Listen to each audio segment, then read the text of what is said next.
Mislav Rostropovitch n'était pas seulement un immense violoncelliste, c'était aussi un amateur éclairé de grands vins.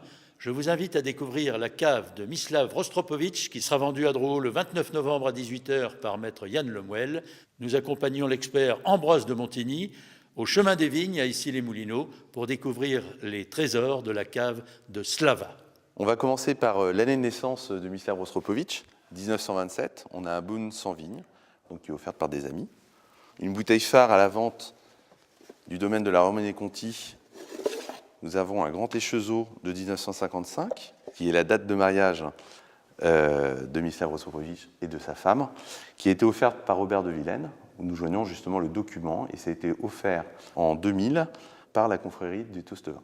Mislav Rostropovitch faisait partie d'une dizaine de confréries, et on lui a offert énormément de bouteilles à diverses occasions de sa vie. Alors quelques exemples de cadeaux, nous avons un Salmanazar de champagne, offert à Rostropovitch en 88, un flacon de fête, là vous avez 6 litres, et là vous avez un double magnum, qui est offert pour la rencontre musicale d'Évian en 1993 par exemple. Là aussi, possédé beaucoup de bouteilles, et donc par exemple à la vente nous avons des Nuits Murgées d'Henri Jaillet 1985, nous en avons 35 à la vente, ce qui est très rare. Et nous avons une autre bouteille qui est rarissime, qui est une bouteille de Lafite 1803, voilà, qui a été reconditionnée au château en 1992.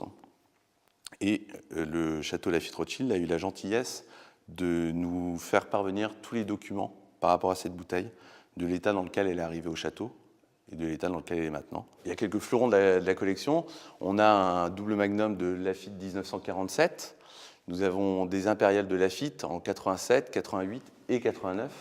Année très importante pour Mislav Rostropovitch, qui a été joué du violoncelle au pied du mur à la chute du mur de Berlin en 1989. Autre exemple, nous avons 3 bouteilles ici. Donc vous avez un Château Latour 1927, un Château Latour 1928 et un Château Latour 1929. Les 3 seront vendus ensemble pour faire une belle dégustation, je pense.